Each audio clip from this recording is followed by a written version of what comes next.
저는 김은정, 광명 형사팀의 유일한 여성 경찰서장입니다.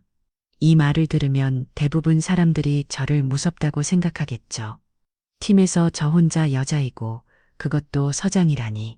올해 나이 47, 현장에서 20년 넘게 굴러다녔으니 피 냄새와 눈물 냄새는 더 이상 낯설지 않습니다. 누구는 여자가 이런 일을 하면 안 된다고 말합니다. 야, 반은 맞는 말이죠.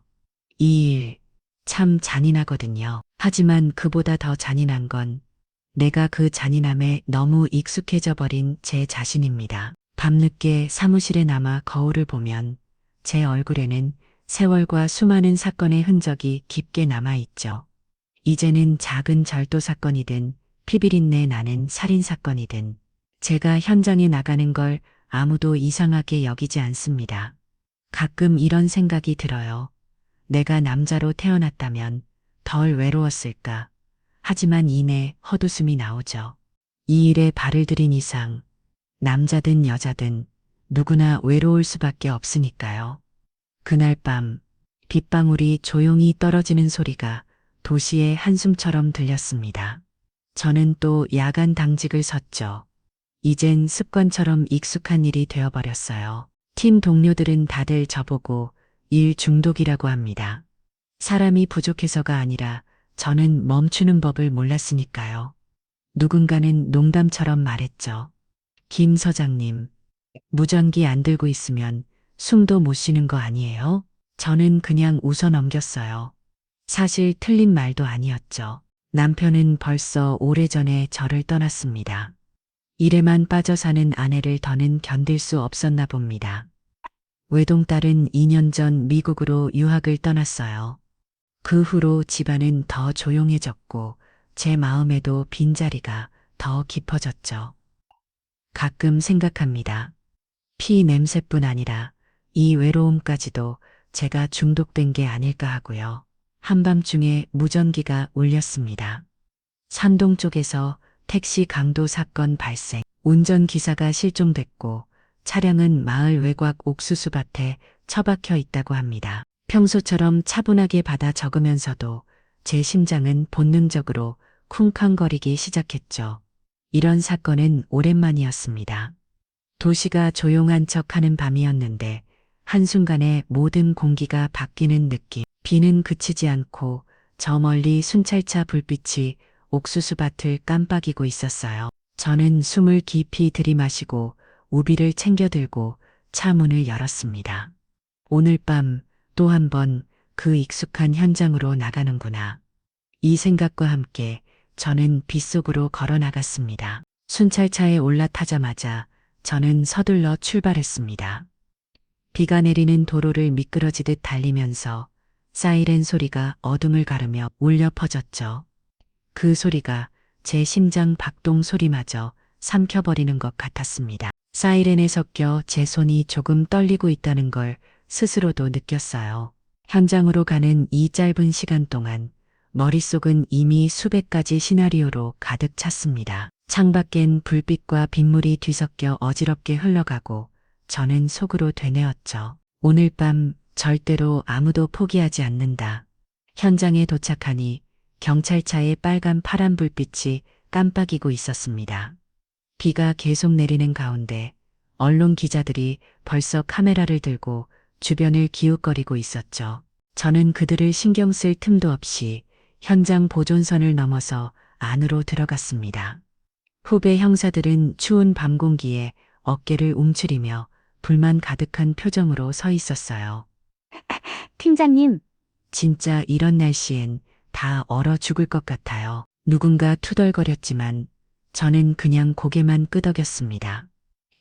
사람들은 이런 긴장과 추위를 화면 밖에서는 절대 모를 겁니다. 저는 우산도 쓰지 않은 채 바닥에 번지는 빗물과 피 자국을 바라봤습니다. 피해자 이름은 박민수, 42살. 동료가 건네준 신분증과 서류를 보니 두 아이의 아버지였고 아내는 얼마 전에 암으로 세상을 떠났다고 적혀 있었습니다.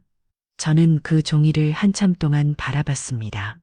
살면서 얼마나 많은 무게를 짊어졌을까 그런 생각이 머릿속을 스쳤죠. 두 아이 아빠라는데 이제 저 애들은 어떡하죠, 팀장님? 막내 형사가 조심스럽게 묻자 저는 잠깐 눈을 감고 대답했습니다. 오늘 밤 박민수 씨 반드시 찾아낸다. 그게 우리가 할 수 있는 최소한의 예의야. 택시 안을 들여다보니 시트 위에는 피가 군데군데 번져 있었습니다. 누군가 급하게 몸부림쳤던 흔적처럼 핏자국은 창문과 바닥까지 번져 있었죠. 운전석 옆에는 화면이 산산조각난 스마트폰이 떨어져 있었습니다. 화면에는 미처 지우지 못한 발신 기록이 희미하게 남아 있었어요. 저는 비닐 장갑을 끼고 조심스럽게 그 폰을 집어들었습니다. 한숨이 절로 나왔죠. 이 안에 박민수 씨가 남긴 마지막 흔적이 있을지 모른다. 순간적으로 머릿속이 싸늘해졌습니다. 이제 이 피와 깨진 폰, 그리고 박민수의 실종 사이에서 실마리를 찾아야 했습니다. 주변에 모여있던 이웃명을 불러 물었습니다. 혹시 뭔가 들으신 거 있으세요? 한 아주머니가 손을 떨며 대답했습니다. 한밤중에 누가 소리 지르는 소리가 났어요. 남자 목소리였던 것 같아요. 그리고 차 바퀴가 미끄러지는 소리가 나더니 그 택시가 저쪽 폐공장 방향으로 사라졌어요. 또 다른 주민도 고개를 끄덕였습니다. 그 공장 쪽으론 잘 안 가는데 거기 요즘 밤마다 이상한 사람들 보이던데요. 저는 메모를 하며 눈길을 자연스레 그 어둑한 폐공장 쪽으로 돌렸습니다. 이상하게 심장이 한 번 더 세게 뛰었습니다. 이 사건 단순 강도 아니겠구나. 감이 왔습니다. 제 직감이 강하게 경고하고 있었습니다. 이건 그냥 단순한 강도 사건이 아니라는 걸요. 20년 넘게 이런 현장을 다녔지만 이렇게 마음이 불편한 적은 드물었습니다. 피해자가 남긴 흔적, 깨진 폰, 번진 핏자국, 그리고 폐공장 쪽으로 향한 택시. 모든 게 어딘가 어긋난 퍼즐처럼 느껴졌어요. 저는 속으로 중얼거렸습니다. 이런 밤엔 꼭 숨겨진 진실이 있다. 이 사건 절대 평범하게 끝나지 않는다. 왠지 모르게 소름이 끼쳤지만 더 깊이 파고들 준비가 되어 있었습니다. 현장 근처 CCTV 영상을 하나하나 돌려보기 시작했습니다. 빗물에 번진 영상이었지만 새벽 1시 24분 광명역 앞 택시 승강장에 낯선 세 남자가 서 있는 장면이 포착됐습니다. 그들은 얼굴을 모자로 가리고 고개를 푹 숙인 채 빠르게 택시에 올라탔죠. 화면을 멈춰 자세히 살펴보니 셋 중 한 명은 유난히 키가 컸고 또 한 명은 후드티를 깊게 눌러쓰고 있었습니다. 마지막 남자는 뭔가 다리를 절뚝거리는 모습이었습니다. 순간 저는 의자에 등을 기대며 크게 한숨을 내쉬었어요. 이 세 명, 오늘 밤 반드시 정체를 밝혀낸다. 저는 곧바로 팀원들에게 영상 캡처를 공유했습니다. 셋 중에서 특히 눈에 띄는 남자가 있었습니다. 검은색 후드티를 입고 있었고 걸음걸이가 부자연스러웠어요. 마치 예전에 다리를 다친 사람처럼 한쪽을 절뚝거리며 움직였습니다. 저는 그 모습을 여러 번 되감아 보면서 머릿속에 각인시켰죠. 이 녀석, 분명 예전에 어딘가에서 본 적이 있는 느낌인데 혼잣말을 하며 후배에게 조용히 말했습니다. 저 후드티 입은 놈, 다리 절뚝이는 거 꼭 체크해. 광명 쪽 병원 기록도 뒤져봐. 후배는 바로 알겠다는 듯 고개를 끄덕였어요. 이상하게 그 남자의 뒷모습이 계속 신경 쓰였습니다. CCTV 추가 영상을 확보하자 택시가 외곽 도로로 빠지는 모습이 선명하게 잡혔습니다. 차 안에서 범인들은 단순히 운전기사만 협박하는 게 아니라 조수석과 뒷좌석까지 뒤지기 시작했죠. 운전기사는 두 손으로 핸들을 꽉 잡고 있었고 그 순간에도 아이들 사진이 달린 열쇠고리가 흔들렸습니다. 쟤네 돈만 노린 게 아니야. 뭔가 구체적으로 찾고 있는 눈치야. 저는 옆에 선 후배에게 낮게 속삭였습니다. 범인 중 한 명이 운전기사에게 뭔가를 크게 소리치며 위협하는 장면이 화면에 잡혔죠. 눈빛과 손짓에서 단순한 강도 사건이 아니라는 게 더욱 확실해졌습니다. 간단한 신원조회를 해보니 박민수 씨는 평소 조용하고 성실한 사람으로 소문나 있었습니다. 주변 동료들과 이웃들도 모두 그 사람은 남한테 피해 한 번 준 적 없는 착한 사람이에요. 라고 입을 모았죠. 빚도 없고 평범하게 두 아이 키우며 살던 가장. 그런데 박민수 씨의 통화 내역을 뒤져보던 후배가 조심스럽게 말했습니다.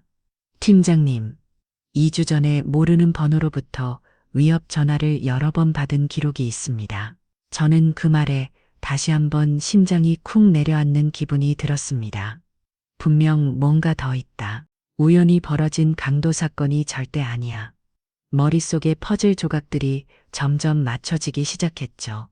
현장을 샅샅이 훑던 중 빗물에 젖은 풀밭 한쪽에서 무언가 반짝이는 것이 눈에 들어왔습니다. 가까이 다가가 조심스럽게 집어올리니 아이가 착용할 만한 작은 목걸이였습니다. 그 목걸이에는 핏자국이 선명하게 묻어 있었죠.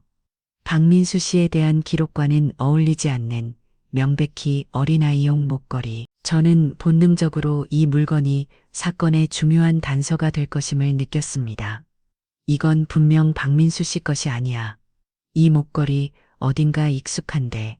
저는 손에 쥔 목걸이를 바라보며 머릿속이 복잡해졌습니다. 챗 GPT 이까 너희 옆에서 조심스럽게 지켜보던 막내 형사가 말을 걸었습니다. 팀장님, 솔직히 이런 사건들 겁 안 나세요? 저는 잠시 미소를 지으며 대답했습니다. 겁나지. 하지만 진실이 묻히는 게 더 무서워. 그 말에 후배가 잠깐 놀란 듯 저를 바라봤죠. 저는 다시 현장 쪽으로 시선을 돌렸습니다. 세상에 두려움 없는 형사는 없어. 하지만 누군가는 끝까지 가야 하잖아. 제 목소리는 비에 젖은 공기처럼 차분하고 동시에 단단했습니다. 저는 곧바로 무전기를 들어 지시를 내렸습니다. 모든 외곽 도로 차단, 폐공장 주변도 빠짐없이 수색해. 팀원들은 즉시 각자 위치로 흩어져 골목길과 농로, 그리고 폐공장 구석구석을 샅샅이 뒤지기 시작했습니다. 빗속을 뚫고 손전등 불빛이 어둠 속을 갈랐죠. 저도 직접 우비를 여미고 폐공장 쪽으로 발걸음을 옮겼습니다. 이런 날씨와 이런 밤이면 누구든 불안해할 수밖에 없지만 저는 오히려 더 집중했습니다. 오늘 밤 반드시 무언가 나온다. 스스로를 다짐하며 한 발 한 발 나아갔습니다. 갑자기 제 휴대폰이 진동하며 메시지가 도착했습니다.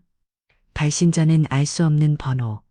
메시지에는 단 한 줄만 적혀 있었습니다.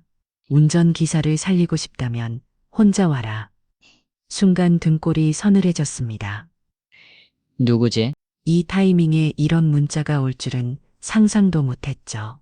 저는 주위를 한번 둘러본 뒤 곧바로 메시지를 다시 확인했습니다. 분명히 범인은 저를 지켜보고 있었습니다.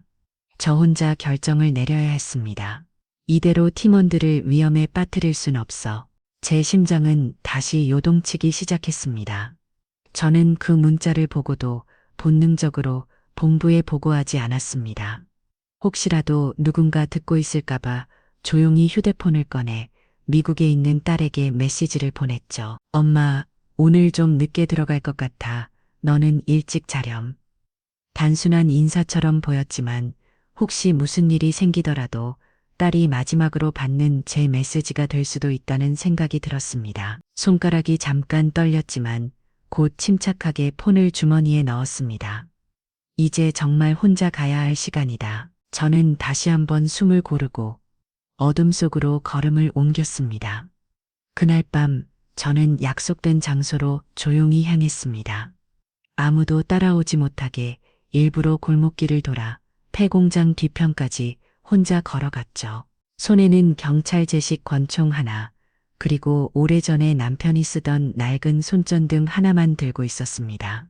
불빛이 희미하게 깜빡이는 그 손전등은 저에게 작은 용기와도 같았어요. 비는 여전히 내렸고 모든 소리가 더욱 크게 울리는 것 같았습니다. 저는 천천히 폐공장 안으로 발을 들여놓으며 심장이 터질 듯 뛰는 걸 애써 눌렀습니다. 오늘 밤 여기서 모든 게 끝날 수도 있다. 이런 각오로 저는 어둠 속 한가운데로 들어갔습니다. 사방이 짙은 어둠에 휩싸여 있었습니다. 폐공장 지붕에 부딪히는 빗소리가 마치 누군가 귀에 대고 초침을 새는 것처럼 또렷하게 들렸죠. 저는 그 소리 하나하나에 온 신경이 곤두섰습니다. 손전등 불빛이 좁은 범위를 간신히 밝혀줄 뿐 주변에는 아무도 없는 것처럼 느껴졌어요. 빗물 냄새, 녹슨 철골 냄새, 그리고 어딘가 숨어 있을지도 모를 위험. 그 한가운데 저는 입술을 꼭 깨물고 버텼습니다. 이대로 시간이 멈추면 좋겠다고. 아니, 어서 이 악몽이 끝나야 한다고. 빗소리가 점점 카운트다운처럼 가슴을 조여왔습니다. 어둠 속에서 인기척이 느껴졌습니다. 조용히 발자국 소리가 가까워지더니 3명의 남자가 폐공장 한복판에 모습을 드러냈습니다. 가장 앞에 선 남자가 비웃듯 입꼬리를 올리며 말했습니다. 김 서장, 드디어 오셨네. 우린 꽤 오래 기다렸어요. 그 목소리는 놀랄 만큼 차분했고 시종일관 저를 노려보는 눈빛에는 아무런 두려움도 없었습니다. 저는 그들을 똑바로 바라보며 손에서 권총을 놓지 않았습니다. 내 놈들이 박민수 씨에게 무슨 짓을 했지? 저의 질문에 또 다른 남자가 비웃으며 답했습니다. 우리랑 거래 한번 해보시죠. 긴장감이 공기처럼 감돌았고 저는 한 번도 눈을 떼지 않았습니다. 저는 숨을 죽이고 세 남자를 유심히 살폈습니다. 그중 한 명, 후드티 소매가 살짝 말려 올라간 손목에 낯익은 문신이 보였습니다. 강렬한 검은색 독특한 기호 모양. 10년 전 제가 직접 소탕했던 악명 높은 조직의 상징이었습니다. 순간 과거 기억이 머릿속을 번개처럼 스쳤죠. 그때 체포했던 조직원들, 그리고 그날의 피와 눈물. 저는 자연스럽게 손에 힘을 더 주며 너, 그때 그 조직, 아직도 살아있었구나. 속삭이듯 중얼거렸습니다. 그 남자는 그 말에 미소를 지으며 고개를 살짝 끄덕였죠. 모든 퍼즐이 맞춰지는 기분이었습니다. 저는 침착하게 숨을 고르며 그들에게 물었습니다. 로이, 원하는 게 뭐야? 박민수 씨는 어디 있지? 제 목소리는 낮고 단호했습니다. 세 남자 중 한 명이 비웃으며 답했습니다. 우리도 원하는 게 있으니까 이렇게 만남을 청한 거죠. 다른 남자는 천천히 제 쪽으로 다가오며 운전기사는 아직 살아있어요. 하지만 당신이 어떻게 하느냐에 따라 다르겠죠. 그들의 눈빛에는 위협과 동시에 어딘가 절박한 긴장감도 느껴졌습니다. 저는 한순간도 눈을 떼지 않고 조건을 말해 박민수 씨부터 확인해야 하니까 단호하게 다시 한번 요구했습니다. 그 순간 가장 앞에 있던 놈이 조용히 주머니에서 무언가를 꺼냈습니다. 그리고는 제 앞에 사진 한 장을 내밀었죠. 김 서장, 이 사진 어제 미국 공항에서 찍힌 당신 딸 맞죠? 사진 속에는 딸아이가 커다란 캐리어를 끌며 활짝 웃고 있었습니다. 분명 어제 SNS로 받았던 그 사진. 저도 모르게 손끝이 떨렸습니다. 저를 노려보던 그 남자는 씩 웃으며 말했습니다. 우리가 원하는 건 당신이 가진 그 파일, 그거랑 이 사진 속 소녀의 안전, 둘 중에 하나 고르라는 거지. 심장이 얼어붙는 듯 모든 피가 한순간에 식어가는 느낌이 들었습니다. 순간 등줄기를 따라 싸늘한 한기가 스쳤습니다. 딸의 사진, 그 미소 뒤에 숨어있는 위협. 저는 그제야 완전히 함정에 빠졌다는 걸 깨달았습니다. 이 사건은 단순한 강도도, 우발적 범죄도 아니었습니다. 분명 오래전부터 저를 노리고 계획된 일이었죠. 숨을 깊이 들이마시며 절대 이대로 무너지지 않는다. 제 손이 살짝 떨렸지만 눈빛은 더 단단해졌습니다. 이제는 박민수 씨만이 아니라 저와 제 딸까지 위험에 빠진 상황이었습니다. 모든 게 한순간에 바뀌어 버렸다는 사실이 서서히 실감나기 시작했습니다. 놈들은 저를 빤히 바라보다가 드디어 본심을 드러냈습니다. 선택은 간단해요. 김 서장. 우린 당신이 갖고 있는 마약 조직 내역 파일이 필요해. 그 파일이랑 박민수 운전기사의 목숨을 바꾸자는 거지. 한 놈이 느긋하게 웃으며 말을 이었습니다. 거절하면 당신 딸도 운전기사도 어떻게 될지 모른다. 저는 조용히 이를 악물었습니다. 이 자식들 모든 걸 다 꿰뚫고 있구나. 도저히 뒤로 물러설 수 없는 거래가 이 어둡고 축축한 폐공장 한가운데서 시작되고 있었습니다. 저는 일부러 망설이는 척하며 시간 끌기에 들어갔습니다. 잠깐, 내가 가진 파일은 본부에만 있어. 여기선 못 주는데. 말끝을 흐리며 속으로 손목시계를 살짝 건드렸습니다. 사실 그 시계에는 비상위치 전송 기능이 숨어 있었죠. 제가 미리 약속한 SOS 신호를 눌렀고 바로 그 순간 밖에 대기 중이던 팀원들에게 제 위치가 전송되었습니다. 저는 겉으로는 당황한 척 고개를 떨궜지만 속으로는 조금만 더, 제발 조금만 더 버텨라. 간절히 마음속으로 되뇌었습니다. 놈들은 아직 아무것도 눈치채지 못한 듯 했습니다. 갑자기 한 놈이 제 쪽으로 달려들었습니다. 저는 본능적으로 손전등을 들어 막으며 그와 격렬하게 몸싸움을 벌였습니다. 그 과정에서 손전등 불빛이 번쩍 그 남자의 얼굴을 환하게 비췄죠. 순간 숨이 멎는 듯 했습니다. 낯익은 얼굴. 수년 전 어린 시절 동네에서 이오지가 방번 구해준 적 있던 그 아이였습니다. 그때는 작고 순한 눈동자였는데 지금은 증오와 슬픔이 뒤섞인 표정으로 저를 노려보고 있었습니다. 너, 설마, 제 목소리는 떨렸고 그는 이를 악물고 고개를 돌렸습니다. 머릿속이 하얘지며 세상이 잠깐 멈춘 것 같은 느낌이 들었습니다. 저는 필사적으로 그 남자의 팔을 잡으며 물었습니다. 왜 이런 짓을 한 거냐? 목소리가 저도 모르게 떨렸습니다. 그는 잠시 주저하다가 눈을 붉히며 답했습니다. 당신이 내 엄마를 감옥에 보냈잖아요. 목에 맺힌 울분이 섞인 목소리였습니다. 그날 이후로 내 인생은 다 망가졌어요. 당신이 영웅이던 시절 우리 집엔 지옥이 시작됐다고요. 저는 그 말을 듣고 가슴 한구석이 시려왔습니다. 예상치 못한 과거의 그림자가 이 밤에 저를 다시 덮쳐온 순간이었습니다. 그의 목소리가 점점 더 떨렸습니다. 당신이 내 엄마를 감옥에 넣었잖아요. 입술을 꾹 깨문 채 말을 이었습니다.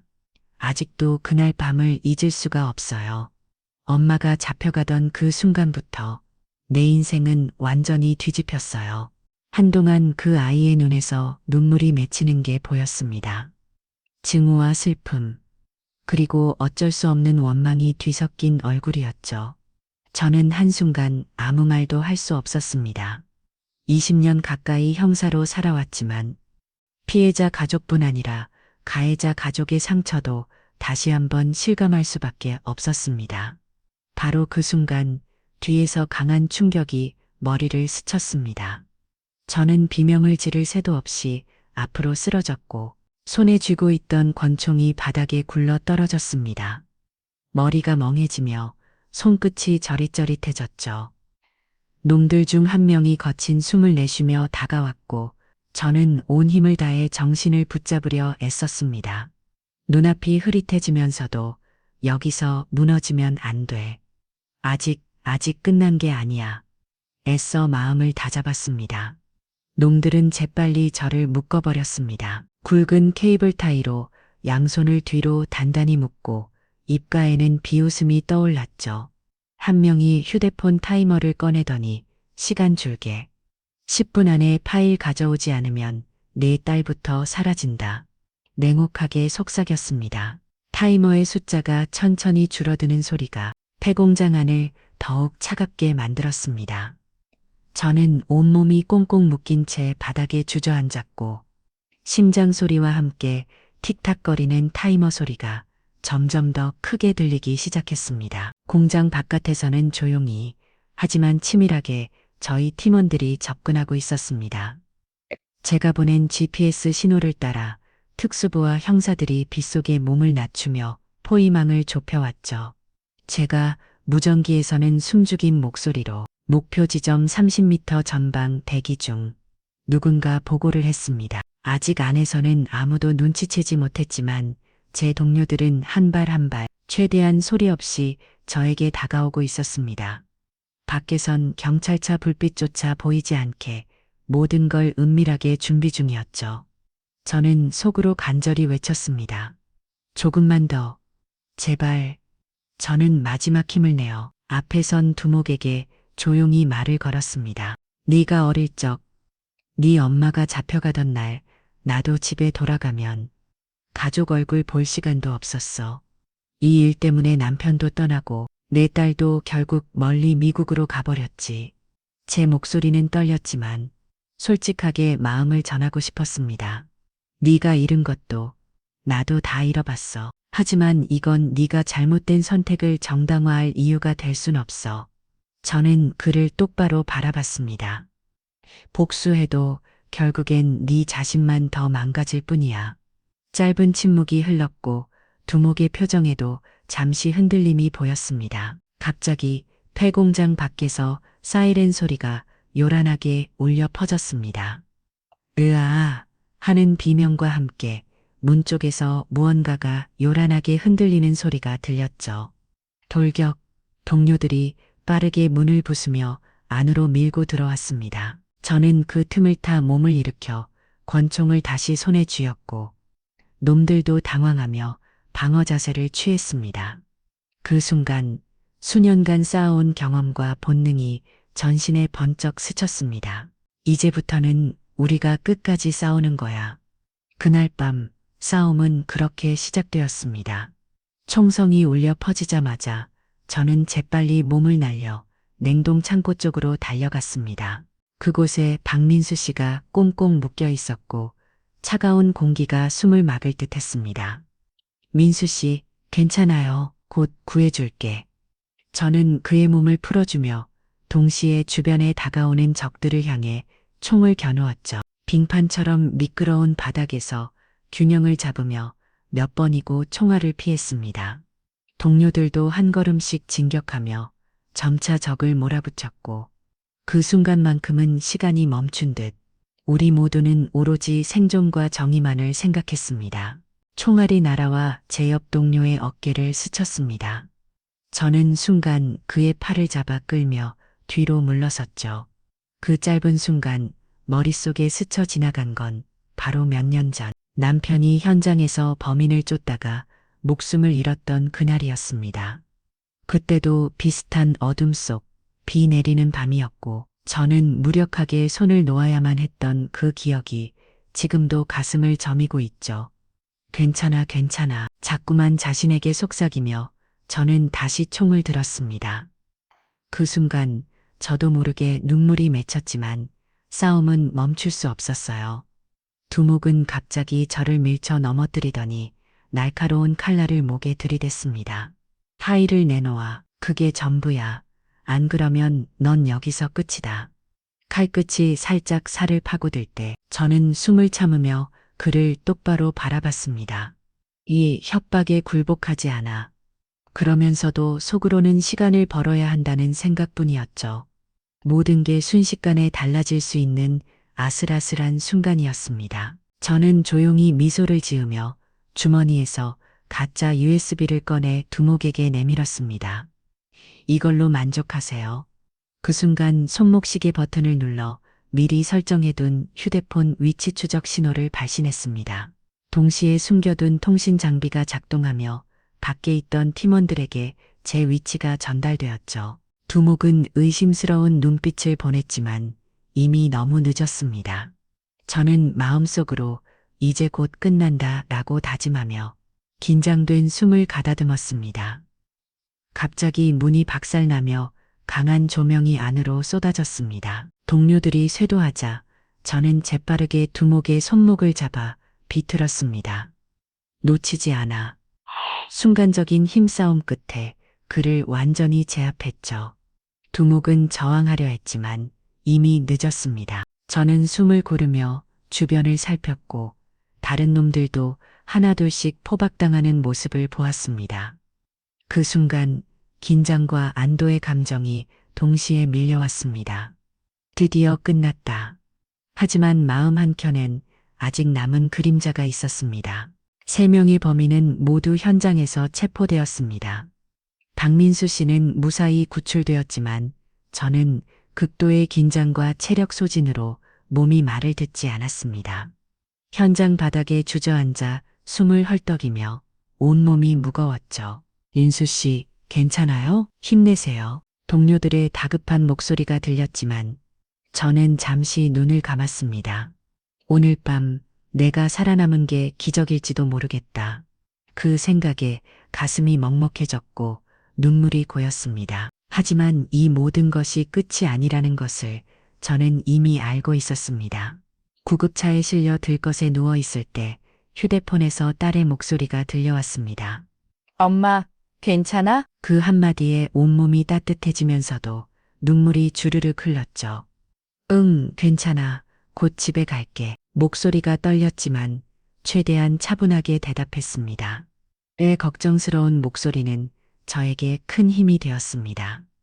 그 순간 나는 혼자가 아니란 걸 다시 한번 느꼈습니다. 수년 만에 처음으로 저는 참았던 눈물을 터뜨렸습니다. 누군가의 손길도 위로도 없이 혼자 감당해야 했던 지난 시간들이 한꺼번에 밀려왔죠. 다시. 차가운 병원 침대 위에서 휴대폰 너머 딸의 목소리를 들으며 그동안 얼마나 많은 외로움과 싸워왔는지 깨달았습니다. 괜찮아, 엄마. 그 한마디가 제게는 세상 가장 큰 위로였어요. 눈물이 흐르는 걸 닦으며 저는 속으로 다짐했습니다. 앞으로는 더 강해질 거야. 이겨낼 거야. 챗 GPT 이끈어이 한 후배가 떨리는 손으로 다가와 제게 무언가를 건넸습니다. 핏자국이 묻은 작은 목걸이였습니다. 그 순간 제 마음이 철렁 내려앉았습니다. 이거 우리 딸 거야. 몇 년 전 딸이 잃어버렸던 바로 그 목걸이였던 겁니다. 그동안 어디에 있었는지, 왜 여기에 남아 있었는지 알 수 없었지만 이 목걸이가 이 사건과 제 가족을 깊게 연결하고 있음을 직감했습니다. 왜 이런 일이? 어떻게 된 거지? 혼란과 두려움이 뒤섞인 마음으로 저는 깊은 숨을 내쉬었습니다. 조사가 진행되면서 충격적인 진실이 드러났습니다. 이 조직은 바로 전 남편의 오랜 친구가 배후에 있었던 겁니다. 오랜 원한과 복수심 때문에 이런 일을 계획했다고 하더군요. 전 남편과 그 친구 사이에 어떤 일이 있었는지 제가 알던 평범한 과거와는 전혀 달랐습니다. 왜 하필 나에게? 눈물이 앞을 가렸지만 동시에 마음 한켠에서 분노가 치밀어 올랐습니다. 이 모든 고통이 결국은 오래된 과거의 그림자 때문이었다니 가슴 깊이 아프고도 허망했습니다. 사건 해결 후 저는 공식적으로 표창을 받았습니다. 하지만 기자들 앞에 나서기를 거부했죠. 저는 영웅이 아니에요. 그냥 제 일을 했을 뿐입니다. 그 말만 남기고 저는 조용히 짐을 챙겨 골목 끝 작은 원룸으로 돌아갔습니다. 사람들의 환호와 찬사가 어색하게 느껴졌고 그 모든 관심이 부담스러웠습니다. 그곳에서 저는 다시 평범한 일상으로 돌아가려 노력했지만 마음 한구석에는 여전히 그날 밤의 그림자가 남아 있었습니다. 어느 날 딸에게서 문자가 왔습니다. 엄마, 당신은 내 세상에서 가장 강한 슈퍼히어로예요. 그 짧은 메시지가 제 마음을 따뜻하게 감싸 안았죠. 수많은 어려움과 고난 속에서도 딸의 믿음은 제게 큰 힘이 되었습니다. 나는 그 문자를 여러 번 읽으며 미소 지었고, 그래 나는 슈퍼히어로야. 포기하지 않을 거야. 속으로 다짐했습니다. 그날 밤, 저는 홀로 베란다에 앉아 서울의 빛나는 야경을 바라보았습니다. 비가 촉촉히 내리는 가운데 도시의 불빛들이 반짝이며 마음을 달래주었죠. 멀리서 들려오는 빗소리와 차들의 경적 소리가 뒤섞여 묘한 고요함을 만들었습니다. 이 도시가 왜 이렇게 아름다울까? 조용히 속으로 되뇌며 저는 또 한 번 다짐했습니다. 무슨 일이 있어도 나는 다시 일어설 거야. 서울의 밤하늘 아래 혼자지만 결코 외롭지 않은 순간이었습니다. 사건은 공식적으로 마무리되었지만 제 안에선 또 다른 싸움이 시작되고 있었습니다. 승리의 기쁨 대신 깊은 공허함이 밀려왔죠. 아무도 모르는 곳에서 느껴지는 쓸쓸함. 수많은 사건 속에 잃어버린 나 자신에 대한 질문들이 제 머리를 채웠습니다. 나는 누구지? 이 일을 왜 계속하는 걸까? 가끔은 모든 것을 내려놓고 싶다는 생각이 들었지만 그럴 때마다 제가 지켜야 할 무언가가 있다는 걸 기억했습니다. 그 공허함은 끝없는 싸움의 시작이었고 저는 그 싸움을 멈추지 않기로 마음먹었습니다. 새로 부임한 상사에게서 문자가 왔습니다. 은정아, 너 아직 나한테 소주 한 잔 못 샀다? 저는 잠시 미소를 지으며 답장을 보냈죠. 그럼 이번 주에 꼭 갚을게요, 사장님.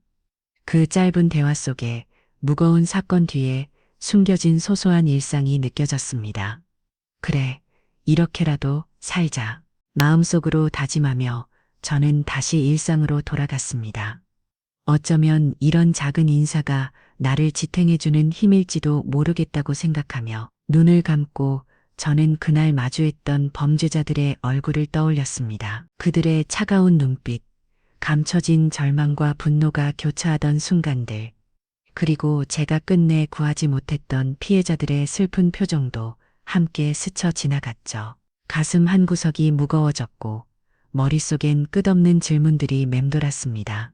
나는 충분했을까? 더 잘할 수 있었던 건 아닐까? 그 질문들은 아직도 저를 괴롭히지만 동시에 앞으로 나아가게 만드는 힘이 되었습니다. 과거의 무게를 안고 저는 다시 한번 길을 걸어야만 했습니다. 다음 날 아침 책상 위에 작은 선물이 놓여 있었습니다. 손수 꺾은 듯한 야생화 한 다발과 함께 작은 쪽지가 있었습니다. 쪽지에는 이렇게 적혀 있었죠. 포기하지 않아줘서 고마워요. 그 짧은 문구가 마음 깊숙이 파고들었습니다. 누군가가 멀리서라도 제 노력을 보고 있다는 생각에 잠시나마 무거웠던 마음이 한결 가벼워졌습니다. 그 순간 저는 다시 한번 결심했습니다. 더는 지치지 말자. 이 길을 계속 가자. 저는 미소를 지으며 속으로 다짐했습니다. 내일도 싸울 거야. 설사 내가 정의를 믿는 마지막 사람이 될지라도. 그 말이 제게 큰 용기를 주었습니다. 비록 세상이 점점 더 어두워질지라도 나는 빛을 찾는 사람으로 남을 거라는 믿음이 생겼죠. 그 순간 저는 다시 한번 깊은 숨을 들이쉬고 다가올 하루를 맞이할 준비를 했습니다. 밖에서 다시 사이렌 소리가 울려 퍼졌습니다. 순찰차가 조용히 거리를 가로질렀고 도시의 아침이 서서히 밝아오기 시작했죠. 저는 자리에서 일어나 마음을 다잡았습니다. 오늘도 시작이다. 어둠과 싸우는 하루하루는 끝나지 않겠지만 저는 또다시 길 위에 설 준비가 되어 있었습니다. 그 순간 가슴 한켠에 희망의 불꽃이 작은 불씨처럼 타올랐습니다. 서울의 비가 그쳤습니다. 거리에는 촉촉했던 빗방울이 말라가고 도시는 다시 새로운 하루를 시작했습니다. 그러나 제 마음속에는 여전히 그 밤의 상처가 남아 있었습니다. 아프고 무겁지만 그 속엔 희망도 함께 있죠. 이 도시가 나를 다시 받아줄 거야. 서늘한 공기를 가르며 저는 천천히 걸음을 옮겼습니다. 비가 그친 서울처럼 내일은 조금 더 밝을 거라 믿으며